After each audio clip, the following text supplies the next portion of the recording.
ರಾಜ್ಯ ಬಿಜೆಪಿಯಲ್ಲಿ ಯಡಿಯೂರಪ್ಪ ಮತ್ತೆ ಹವಾ ಸೃಷ್ಟಿಸಿದ್ದಾರೆ. ಬಿಡದಿ ಹೋರಾಟಕ್ಕೆ ರೈತ ನಾಯಕ ಬಿಎಸ್ವೈ ಅವರನ್ನ ಕರೆತರುವ ಮೂಲಕ ಮತ್ತೆ ಬಿಜೆಪಿಗೆ ಹೊಸ ಹುರುಪನ್ನು ತರಲಾಗಿದೆ. ಇದೇ ವೇಳೆ ಸಿಎಂ ಡಿಕೆಶಿಗೆ ಮಾಜಿ ಸಿಎಂ ಸಲಹೆಯ ಅಸ್ತ್ರ ಹೂಡಿದ್ದಾರೆ.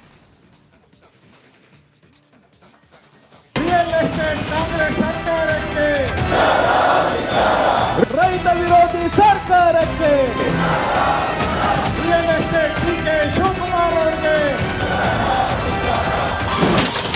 ಬಿಡದಿ ಅಸ್ತ್ರ ಹಿಡಿದು ಅಖಾಡಕ್ಕೆ ಇಳಿದ ಯಡಿಯೂರಪ್ಪ. ಅನ್ನದಾತರ ಪರ ಪ್ರತಿಭಟನೆಗೆ ರೈತ ನಾಯಕನ ರೀ ಎಂಟ್ರಿ. ಈ ಶಿವಕುಮಾರ್ ನೇತೃತ್ವದ ಸರ್ಕಾರ ರೈತ ಸಮುದಾಯಕ್ಕೆ ದ್ರೋಹ ಮಾಡ್ತಾ ಇದೆ. ರಾಜಕಾರಣದಲ್ಲಿ ಸಕ್ರಿಯವಾಗಿಲ್ಲದಿದ್ದರೂ ರಾಜಕೀಯವಾಗಿ ಯಡಿಯೂರಪ್ಪ ಸಕ್ರಿಯವಾಗಿದ್ದಾರೆ. ಬಿಡದಿ ಹೋರಾಟದ ವಿಚಾರದಲ್ಲಿ ಮಾಜಿ ಪ್ರಧಾನಿ ದೇವೇಗೌಡರ ಎಂಟ್ರಿಯಾಗಿ ಸಿಎಂಗೆ ಪತ್ರ ಬರೆಯುವುದರ ಜೊತೆಗೆ ಡೆಡ್ ಲೈನ್ ನೀಡಿದರು. ಇದೀಗ ಇದರಿಂದ ಎಚ್ಚೆತ್ತುಕೊಂಡಿರುವಂತಹ ಸಿಎಂ ಡಿಕೆ ಶಿವಕುಮಾರ್ ಬಿಡದಿ ಟೌನ್ಶಿಪ್ಗೆ ಜಮೀನು ಕೊಡುವಂತಹ ರೈತರು ಕೊಡದೇ ಇರುವವರು ಬೇಡ ಅನ್ನುವಂತಹ ಅಧಿಕೃತ ಘೋಷಣೆಯನ್ನ ಮಾಡಿದ್ರು. ಈ ಬೆನ್ನಲ್ಲೇ ಕೇಸರಿ ಪಡೆ ಮಾಜಿ ಸಿಎಂ ಯಡಿಯೂರಪ್ಪನವರನ್ನ ಅಖಾಡಕ್ಕೆ ಇಳಿಸಿದೆ.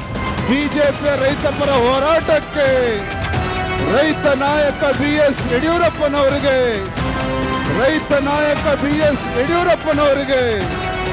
ಬಿಜೆಪಿ ಕೂಡ ಹಿರಿಯ ನಾಯಕ ಮಾಜಿ ಸಿಎಂ ಬಿಎಸ್ ಯಡಿಯೂರಪ್ಪ ಅವರನ್ನ ಬಿಡದಿ ಹೋರಾಟಕ್ಕೆ ಕರೆತಂದಿದೆ.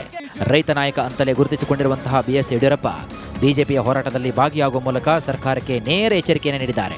ಬಹುಮತ ಇದೆಯಂತ ಕಾಂಗ್ರೆಸ್ ಏನ್ ಬೇಕಾದ್ರೂ ಮಾಡಬಹುದು ಅಂತ ರೈತರ ವಿರೋಧಿ ನಿಲುವನ್ನು ತೆಗೆದುಕೊಳ್ಳುವುದು ಬೇಡ, ಕೂಡಲೇ ಬಿಡದಿ ಯೋಜನೆಯನ್ನ ಕೈಬಿಡುವಂತೆ ಸಿಎಂ ಡಿಕೆ ಶಿವಕುಮಾರ್ಗೆ ನೇರವಾಗಿ ಸವಾಲು ಹಾಕಿದ್ರು.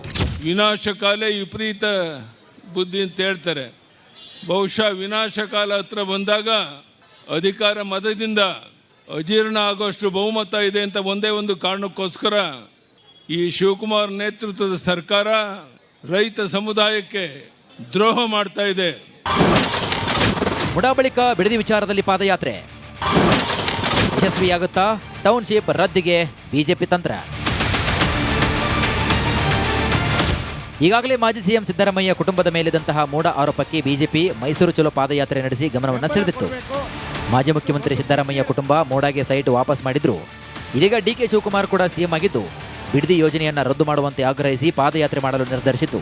ಬಿಡದಿ ವಿಚಾರದಲ್ಲಿ ಪಾದಯಾತ್ರೆ ಮೂಲಕ ರೈತರ ಪರವಾಗಿ ನಿಲ್ಲಲು ಬಿಜೆಪಿ ನಿರ್ಧರಿಸಿದೆ. ಮುಖ್ಯಮಂತ್ರಿಗಳು ಅವರ ರಿಯಲ್ ಎಸ್ಟೇಟ್ ಮಾನಸಿಕ ಸ್ಥಿತಿಯಿಂದ ಹೊರಗೆ ಬರುವಂತೆ ಕಾಣ್ತಾ ಇಲ್ಲ.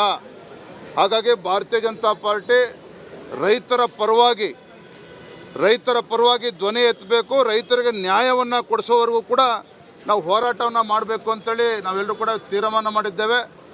ಯಾವತ್ತು ನಾವು ಪಾದಯಾತ್ರೆ ಪ್ರಾರಂಭ ಮಾಡಬೇಕು, ಎಷ್ಟು ದಿನ ಮಾಡಬೇಕು ಎಲ್ಲವನ್ನೂ ಕೂಡ ನಾವು ತೀರ್ಮಾನವನ್ನು ಮಾಡ್ತೇವೆ.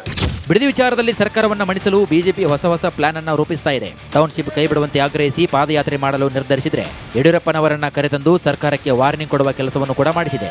ಒಂದು ಹೆಜ್ಜೆ ಮುಂದಕ್ಕೆ ಹೋಗಿ ಯಾವುದೇ ರೀತಿಯ ನಿರ್ಧಾರಕ್ಕೂ ಕೂಡ ಸಿದ್ಧ ಅಂತ ಸರ್ಕಾರಕ್ಕೆ ಸವಾಲ್ ಕೂಡ ಹಾಕಲಾಗಿದೆ.